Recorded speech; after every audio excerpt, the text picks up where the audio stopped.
You know that feeling you get when you're plagued with self-doubt, that awful feeling you get when you think you don't measure up or you worry that you're not good enough?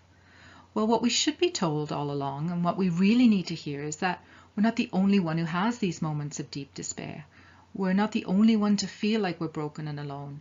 So why do we feel so isolated? You know, you get up every morning and you put on your armor and you face the day because that's what you do. That's what we all do.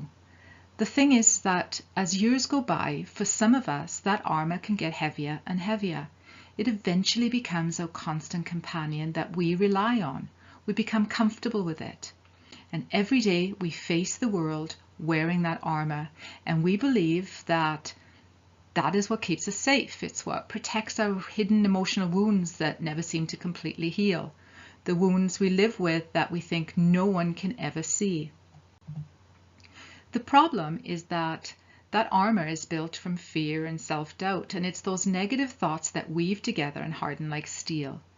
Every time we think we're the only one, every time we make everything about us, and every time we listen to our own fear and self-doubt, we strengthen that armor. So that eventually, instead of protecting us, that armor that we relied on for all those years starts to slowly suffocate us. When this happens, there will be signs, because there's always signs, except we don't really see them. We're not paying attention because we're too busy hiding ourselves away. Every time you ignore these signs, they get stronger, and they may show up as constant headaches, neck pain, heart palpitations, or as an unexpected anxiety attack.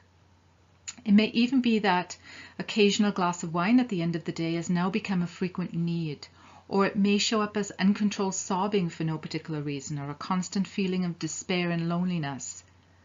It may become difficult to breathe, more difficult to carry on, and life becomes more of a struggle, and eventually we have to pay attention. We start to realize that it's not going away.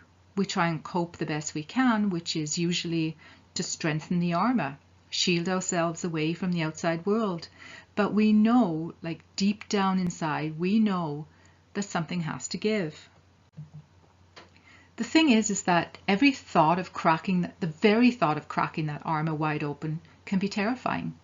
We don't want the whole world to see our emotional wounds, our scars and weaknesses, especially when we've hidden our flaws so carefully all these years.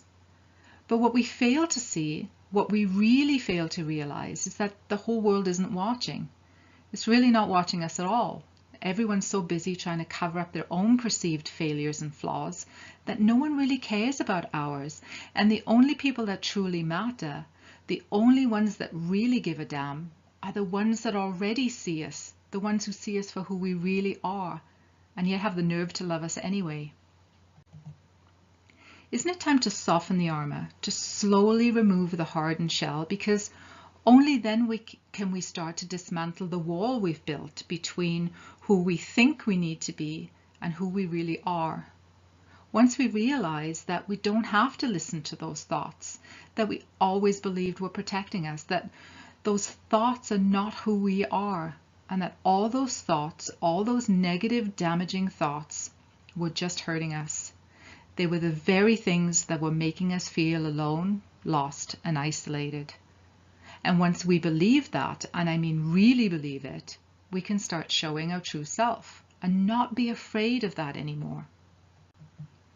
The thing is, those emotional wounds, scars, flaws, or weaknesses, or whatever you want to call them, they don't define us. They don't belong to us. They belong in the past. And every time we pay attention to them, we fail to live in the present. And that's where we go wrong.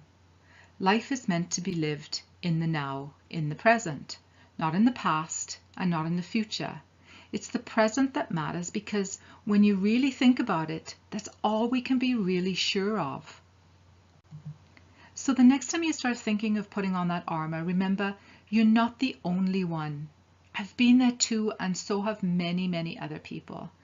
Everyone around you has their own suit of armor, and some are thicker and some are lighter, but when you realize that you don't need to protect yourself from your past, that you are just fine the way you are, and that you don't need to compare yourself to others, and that you're not alone, your armor will start to get lighter and lighter. And as layers slowly peel away, the lightness you'll feel is a sign that you're on the right road. You just have to stay present.